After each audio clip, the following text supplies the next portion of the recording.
afternoon, everyone. Here Hemta Manza once again with today's lecture. Students, we are doing our second chapter from your Hornbill book, and the chapter name is "We Are Not Afraid to Die If We Can All Be Together." So, students, we have completed our reading, and today I am going to start discuss with you some textual questions of the same chapter. So, let us start from question number 1. Question number 1 is, who was the narrator? What adventures task did he take on?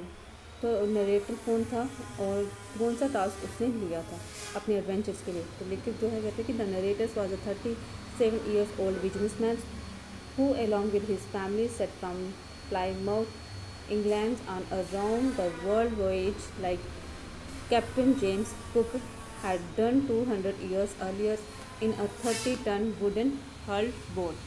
कहते हैं कि जो narrator है, narrator कौन था और उसने कौन सा एडवेंचर जो था वो करना चाहा था. तो नरेटर जो है वो 37 years old एक बिजनेसमैन है. उसने एक प्लानिंग की थी उसकी वाइफ के साथ, उसकी अपनी फैमिली के साथ कि वो एक सी व्यूज जो है वो करेगा, सी जर्नी करेगा.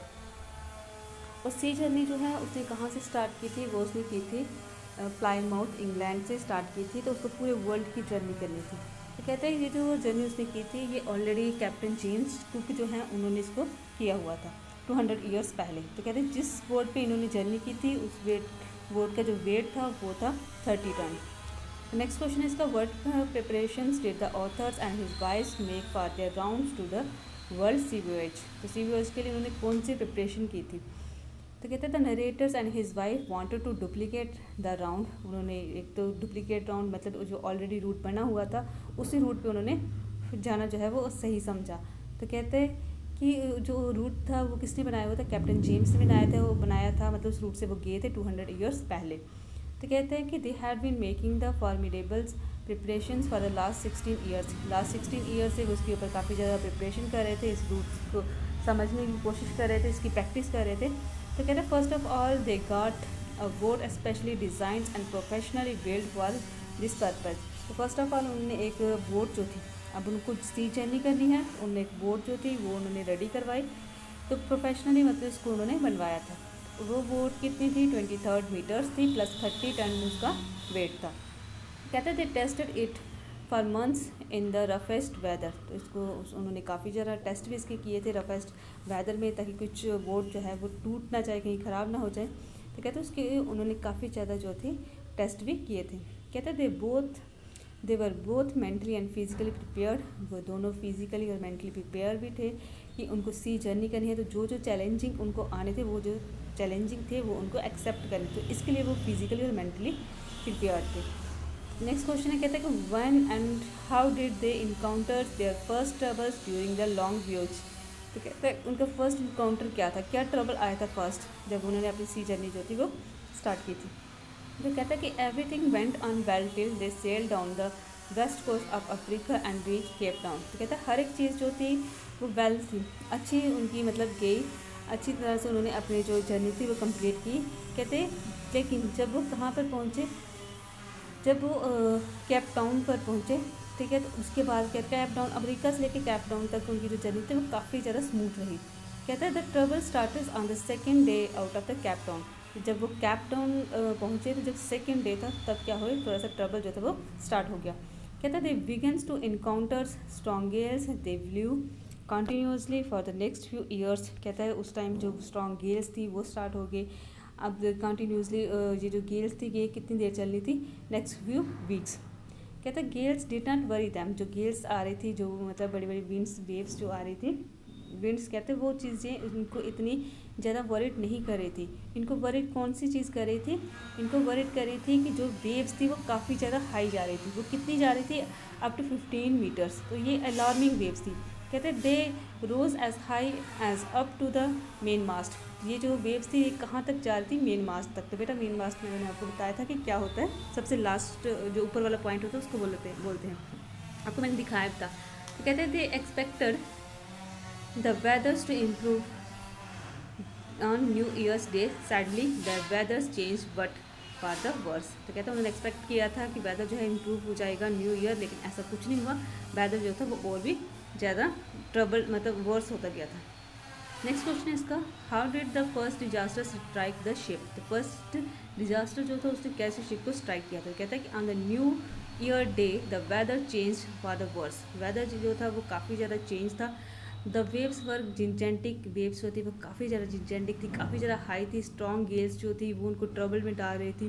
कहता है as the ship rose to the top of the each wave, कि जैसे जैसे शिप जो था वो वेव के ऊपर जाता जा रहा था, they could see endless huge waves, और आगे और भी ज़्यादा एंडलेस वेव्स थी, मतलब जो ख़त्म नहीं हो रही थी। जैसे जैसे उनका शिप आगे बढ़ता जा रहा था आगे उसको और भी ज़्यादा वेव्स दिखाई दे रही थी। कहते हैं these were rollings toward them, the howlings of the winds and the spray was painful to the ears. कहते हैं वो जो वो विंड चल रही थी वो काफ़ी ज़्यादा पेनफुल थी। कहते हैं द स्काई ग्रू डार्क, जो स्काई था वो डार्क हो गया था। अब उन्होंने कहा ना कि फर्स्ट डिज़ास्टर क्या था, तो फर्स्ट डिज़ास्टर में यही उसने कहा कि काफ़ी ज़्यादा वेव्स जो थी वो आगे आ रही थी, जो स्काई था वो काफ़ी ज़्यादा डार्क हो गया था। तो कहते हैं वो जो ग्रीन और वाइट वाटर था उसमें वो सारा किस में आ गया, शिप में आ गया, शिप को उन्होंने तोड़ दिया। कहते थे captain was thrown over board, तो जो कैप्टन था वो पानी से बाहर गिर गया। कहते what precautions did the narrators take when huge waves struck the board on January 2। तो कहते हैं कौन से प्रिकॉशन उन्होंने लिए थे जब सेकेंड वेव ने स्ट्रक किया था जनवरी 2 को। फर्स्ट वेव जब आई थी तो क्या जो बोर्ड को उसने स्ट्रक किया था, तो कहते हैं कि उन्होंने क्या प्रिकॉशंस लिए थे। तो उन्होंने प्रिकॉशंस कौन कौन से लिए थे। पहले तो huge waves came rolling toward the boat, boat की तरफ जब आए, the howling of the gales and spray was painful to the ears, काफ़ी ज़्यादा पेनफुल गेल्स थी वो जो आ रही थी। कहते हैं first of all they decided to slow down the boat, उन्होंने बोट को स्लो डाउन करने की कोशिश की, उन्होंने डिसाइड किया कि हम बोट को स्लो करेंगे। उन्होंने जो जो प्रिकॉशंस लिए थे, तो प्रिकॉशन तो एक ये था कि उन्होंने पहले बोट को स्लो डाउन करने की कोशिश की, उसके बाद उन्होंने एक हैवी रोप जो था उसको लिया, उसको उन्होंने स्टर्न के साथ जो है वो बांध दिया ताकि जो स्लो बोट है वो क्या हो जाए, स्लो हो जाए। नेक्स्ट कहता है कि they went through their life raft drills, उन्होंने लाइफ रैफ्ट ड्रिल्स जो थी वो ले ली। दे अटैच लाइफ लाइन्स, उन्होंने अटैच कर ली। ऑयल स्किन्स जो मतलब उनकी जैकेट्स थी, वाटर प्रूफ कपड़े थे वो उन्होंने डाल लिए। और लैरी और हब्स जो थे वो कंटिन्यूसली क्या कर रहे थे, पंपिंग कर रहे थे लाइक अ मैडमैन। तो नेक्स्ट क्वेश्चन है इसका, how did the narrator accept his approaching death and why was he still peaceful. तो नरेटर ने कैसे जो अप्रोचिंग डेथ, मतलब ऑलमोस्ट उसकी डेथ होने वाली थी, तो कैसे चीज़ इस चीज़ को उसने एक्सेप्ट किया था, और दूसरा वो फिर भी क्यों इतना पीसफुल क्यों था। तो कहता है the narrator saw torrents of the green and white waters breaking over the ship. उसने देखा कि वाइट और ग्रीन वाटर जो है वो शिप को तोड़ रहे हैं। His head had smashed into the wheel, उसका जो हेड है वो व्हील जो है उसके साथ टकरा गया। तो कहता है he felt himself flying over board, और वो बोट से बाहर निकल गया and sinking below the waves, और वेव्स के बीच में वो डूबने लग पड़ा। कहते हैं ही वॉज लॉसिंग कॉन्शियसनेस, उसको कॉन्शियसनेस जो था वो लॉसिंग हो रहा था। He accepted his approaching death without mumbling, और वो एक्सेप्ट कर रहा था ये जो डेथ थी, मतलब उसको लग रहा था कि मेरी अब डेथ होने वाली है। कहते हैं he felt quite peacefully even when death was approaching and wave walker was near capsizing. तो कहता है कि वो काफ़ी ज़्यादा पीसफुल था जब उसने देखी कि उसकी जो वेव वॉकर है वो कैप्साइजिंग है। नेक्स्ट क्वेश्चन इसका, what did the narrators think of on landings at the isle Amsterdam by. तो कहता है नरेटर को क्या सोच रहा था जब वो यहाँ पे पहुँच गया था, आइलैंड पहुँचा था, जब उसने यहाँ पे लैंडिंग किया था तो क्या वो सोच रहा था और क्यों सोच रहा था। कहता on landing at the isle Amsterdam the narrators thought were full of the Larry and Harvey his crew members who remained cheerful and optimistic through the hardship। तो कहते हैं वो सोच रहा था कि उसकी जो साथी थे, तो मतलब क्रू मैन जो थे लैरी एंड हॉर्वी, वो काफ़ी ज़्यादा ऑप्टिमिस्टिक रहे थे, इतने हार्ड टाइम में भी वो काफ़ी ज़्यादा ऑप्टिमिस्टिक थे। He thought of his wife also his trade at the wheels for those who crucials hours. कहते उसकी वाइफ जो थी उसने भी उसका काफ़ी ज़्यादा साथ दिया, उसने उस व्हील को संभाले रखा था इस इतनी ज़्यादा क्रूशियल्स आवर्स में। तो कहते हैं ही also thought of his daughter, वो अपनी डॉटर के बारे में भी सोच रहा था, who had been so brave, जो काफ़ी ज़्यादा ब्रेव रही थी, और through the ordeals and had not bothers about her head injury, और काफ़ी ज़्यादा वो ब्रेव थी लड़की, उसने अपनी जो हेड इंजरी थी उसको भी नहीं देखा था, और उसने अपने फादर को भी इसके लिए बॉदर नहीं किया था। नेक्स्ट क्वेश्चन इसका, justify the titles we are not afraid to die. तो ये जो टाइटल है ये मतलब इसको जस्टिफाई करना है कि क्यों मतलब ये दिया गया है। कहते the lesson is aptly and logically titled we are not afraid to die, these were the words of the Jonathan. तो कहते हैं ये जो वर्ड्स हैं ये किसके हैं, जोनाथन के वर्ड्स हैं। The son of the narrator, narrator का बेटा है जो, लाइक हिज ब्रेव फादर, वो अपने ब्रेव फादर की तरह, John declares that they were not afraid. अपने फादर को उसने क्या कहा था, जैसे उसका फादर ब्रेव था वैसे ही वो भी ब्रेव था काफ़ी ज़्यादा। उसने उसके अपने फादर को क्या कहा था, उसके बेटे जोनाथन ने, उसने कहा था कि if that they were not afraid to die if they could be all together, कि अगर वो सारे इकट्ठे होंगे तो वो मरने से नहीं डरते। मतलब उसने आगे क्या कहा था कि daddy mummy you and he, कि अगर वो सारे इकट्ठे होंगे टुगेदर होंगे तो वो मरने से नहीं डरते। These were sum up the courage showed by the narrator, और ये जो था ये क्या था, करेज था, ठीक है, करेज उसको दिखा रहा था। कहते हैं his wives and children end of course the crew man, और सभी के लिए ये क्या था, एक करेज वाला वर्ड था। कहते हैं we are not afraid to die is a saga of the patience and bravery. तो नेक्स्ट क्वेश्चन ये काफ़ी इंपॉर्टेंट है। तो कहते हैं we are not afraid to die is a story of rare courage and perseverance of the narrator's family. तो कहते हैं ये जो काफ़ी ज़्यादा करेज की स्टोरी है उसकी फैमिली के लिए। इट कंप्राइजेज, उसकी फैमिली में कौन कौन थे, सभी के लिए ये जो वर्ड्स थे ये काफ़ी ज़्यादा करेज देने वाले थे। जो भी उसमें थे, उस शिप में थे, तो उस शिप में कौन कौन थे, उसकी वाइफ थी, उसके चिल्ड्रन थे, उसके साथ जो क्रू मैन थे वो सारे इसी बोट में थे। कहता है all the dangers and disasters were confronted with patience courage and determination. तो जितना जो उनका डेंजर था वो सारा उन्होंने क्या करना, इकट्ठा मिलकर उन्होंने क्या किया था, पेशेंस के साथ उस चीज़ के साथ डील किया था।